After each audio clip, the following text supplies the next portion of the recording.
I lay in bed, staring at the ceiling, feeling the weight of the silence around me. The clock on my nightstand blinked 12:01 a.m. Another birthday. 35. I exhaled slowly, running a hand through my hair. I should have been asleep, but my mind was restless. Birthdays used to excite me, balloons, dinner parties, surprises. But lately, they felt like a reminder of everything I hadn't achieved, of the one thing that still eluded me, marriage. I had built a good life.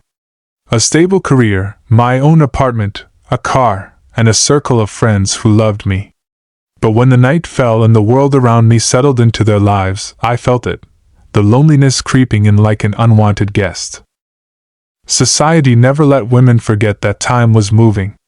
It wasn't just my mother's prayers or my aunt's pitying glances at family gatherings. It was the subtle comments, the questioning stares, the whispers that carried the same message. You should have been married by now. I turned over, hugging my pillow. The words, should have been, echoed in my mind. Had I done something wrong? Had I been too focused on my career? Too picky? Too independent? I didn't know.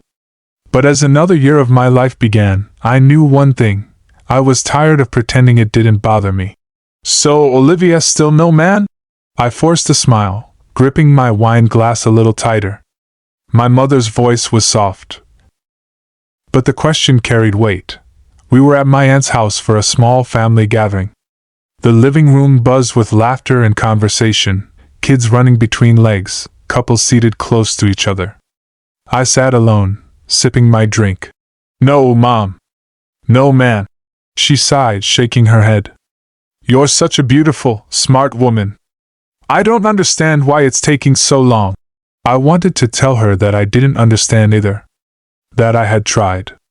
That I had gone on dates, smiled when I didn't feel like it, entertained men who weren't what I wanted, just to see if maybe, I could learn to love them. But instead, I gave the same answer I always did. I'm focusing on myself right now. She patted my hand, silent. I hope that changes soon. I swallowed the lump in my throat and excused myself to the bathroom. Looking at myself in the mirror, I let out a slow breath. Why does this hurt so much? I unlocked the door to my apartment and stepped inside. The silence welcomed me. Most days, I loved the quiet. I loved coming home to a space that was entirely mine. But tonight, the silence was deafening. I kicked off my heels and walked to the kitchen, pouring a glass of wine. I opened the fridge, staring at the meal I had prepped earlier, grilled chicken, vegetables, and mashed potatoes. Enough for two. Except there was no two. There was only me. I sat at my dining table, eating in silence, scrolling through my phone. Engagement announcements. Wedding photos. Baby showers. My friends had moved forward, built families, created homes, and I was still here, at 35, eating dinner alone. I wasn't desperate. I refused to let myself feel desperate. But some nights I wondered, is this it? Is this my life? A woman should be married by 30. At the latest. I heard it from a coworker during lunch, her words casual but firm. She was 28, engaged, planning her dream wedding. Society puts too much pressure on women, another colleague replied. Marriage isn't everything. I nodded along, pretending I agreed. But deep inside I knew the truth. It was everything. At least to me, not because I needed validation. Not because I thought a husband would complete me. But because I wanted love, companionship, a partner to navigate life with. But when you hit 35 unmarried, the world doesn't just ask questions, it starts making assumptions. Maybe she's too difficult. Maybe she's not attractive enough. Maybe she's broken. The weight of those unspoken words pressed on me daily. Saturday night. A perfect evening for a date. Except I didn't have one. I curled up on my couch, Netflix playing, but I wasn't watching. My mind drifted to the what-ifs. What if I had married my college boyfriend instead of focusing on my career? What if I had settled for that one guy who adored me but didn't excite me? What if I had just said yes more often, even when I wasn't feeling it. The worst part about being single at 35 isn't the loneliness, it's the regret. The haunting thought that maybe I missed my chance. I never said it out loud, but I feared growing old alone. I feared celebrating birthdays with only a cake and candles, no one to sing for me. I feared coming home to an empty house for the rest of my life.